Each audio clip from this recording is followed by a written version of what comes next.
Fish are in trouble. The cod population off Canada's east coast collapsed in the 1990s. Intense recreational and commercial fishing has decimated Goliath grouper populations in South Florida. And most populations of tuna have plummeted by over 50%, with the southern Atlantic bluefin on the verge of extinction. Those are just a couple of many examples. Overfishing is happening all over the world. How did this happen? When some people think of fishing, they imagine relaxing in a boat and patiently reeling in the day's catch. But modern industrial fishing, the kind that stocks our grocery shelves, looks more like warfare. In fact, the technologies they employ were developed for war. Radar, sonar, helicopters, and spotter planes are all used to guide factory ships towards dwindling schools of fish. Long lines with hundreds of hooks or huge nets round up massive amounts of fish, along with other species like seabirds, turtles, and dolphins.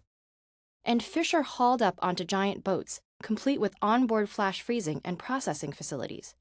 All of these technologies have enabled us to catch fish at greater depths and farther out at sea than ever before. And as the distance and depth of fishing have expanded, so has the variety of species we target. For example, the Patagonian toothfish neither sounds nor looks very appetizing, and fishermen ignored it until the late 1970s. Then it was rebranded and marketed to chefs in the US as Chilean sea bass, despite the animal actually being a type of cod. Soon it was popping up in markets all over the world and is now a delicacy. Unfortunately, these deep water fish don't reproduce until they're at least 10 years old, making them extremely vulnerable to overfishing when the young are caught before they've had a chance to spawn. Consumer tastes and prices can also have harmful effects.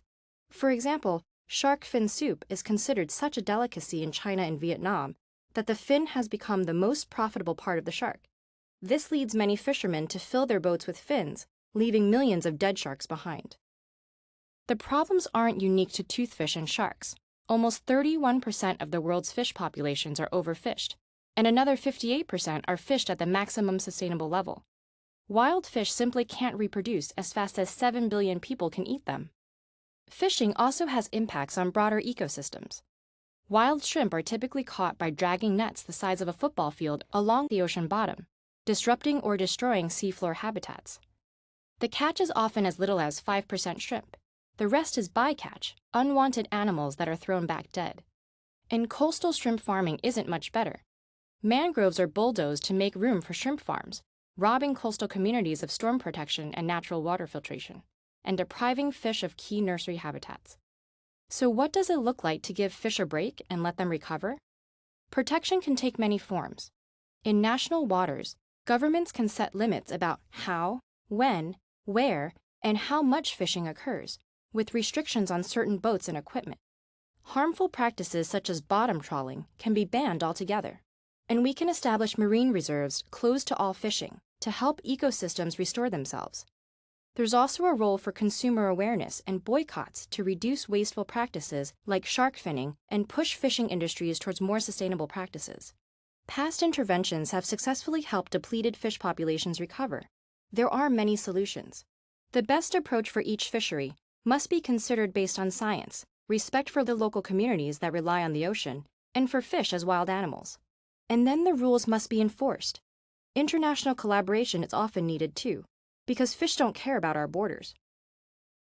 We need to end overfishing. Ecosystems, food security, jobs, economies, and coastal cultures all depend on it.